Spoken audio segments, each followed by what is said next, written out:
Hey Flower Tribe, it's Kelly Lehman from Cranberry Fields Flower Farm, and I want to tell you about my Limelight hydrangeas in winter.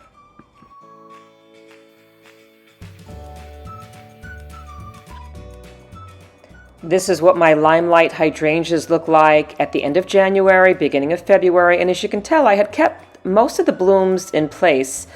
I only cut off the giant colossal blooms that were like 12 to 18 inches long.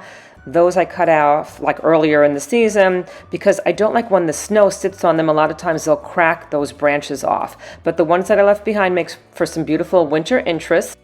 I wanted to show you the size of this colossal Limelight hydrangea because it got really big. I mean, I think it's probably, I don't know, maybe about 15 feet tall and wide. So keep that in mind if you're putting it in your landscaping, especially in the front.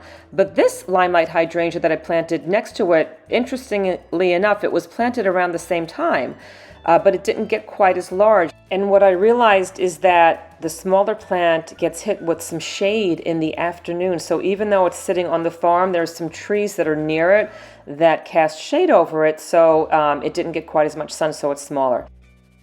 I'm going to wind up trimming some of these scraggly branches off so that I just keep some of those main branches to get healthier blooms. Limelight hydrangea blooms come in on what's known as new growth. So I don't have to worry about cutting off this season's flowers when I'm trimming those little scraggly branches back like I would with my endless summer hydrangeas, my Nikos, most of those mophead hydrangeas, because those flowers are set in place and you do not want to trim back those hydrangeas at the end of winter or early spring because you'll cut off this year's flowers. I also want you to take a look at some of the base of the plant. I made sure that, there's not a ton of, weeds that were left behind. I didn't do a complete weeding down there. That's okay. I don't want you guys to worry that you have to have these pristine gardens, going into winter. I just made sure that, like some of the taller weeds that were there were cut back. Some people also like to put a layer of mulch down on their hydrangeas. I do that in my garden. But I don't do it here on the farm. There's just too many plants to keep up with that all the time. So a lot of times I don't get to mulch them every single year. But best practices will be to apply maybe 3 or 4 inches of mulch on your hydrangeas for winter to kind of keep everything nice and tucked in and to keep that moisture in place. But once again, if you don't get a chance to do it, don't worry about it. It's okay. I don't want your flowers to stress you out. So this is what mine look like. By no means is this like pristine and beautifully mulched and everything gorgeous, but they still give me beautiful, beautiful flowers every season. And so don't sweat it. Okay, and that's what my hydrangeas look like, or my Limelight hydrangeas look like in January.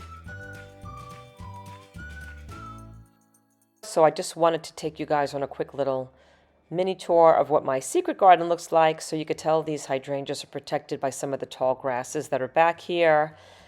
They still look beautiful. I love leaving those grasses in place. I love leaving the hydrangea blooms in place. I think it adds for some protection for the birds. And yeah, so even then when it's dormant, I think a lot of these plants are just absolutely beautiful, and I'm a big fan of leaving them on. I wanted to give a special thanks to our super fan, Robin Moxham. I thank you for your support, and you can check out our super thanks button at the bottom of most of our videos. Okay, guys, listen, have a terrific rest of the winter. Spring's just around the corner, and I've got some great spring hydrangea tips coming your way super soon. Thank you so much for joining us in this video, and please say hi to us over on my Cranberry Fields Instagram page. You can also find us on TikTok, and I made a whole bunch of podcasts for you. You can find those wherever you listen to your podcast. And know that I made a whole bunch of online flower courses for you with easy-to-follow tips on how to grow beautiful flowers just like these in your own garden. I will put all of those in descriptions below. And please also let me know where you're viewing this from in this great, big, beautiful world. I love to see how our flower tribe is growing around the globe each week. Also check out our Kelly Lehman's Flower Tribe Facebook group, because there's thousands of gardeners from all over the world, and they're asking and answering loads of garden questions over there. Or you could just give us a like or a comment below. I would appreciate that. And I will see you guys in the next video.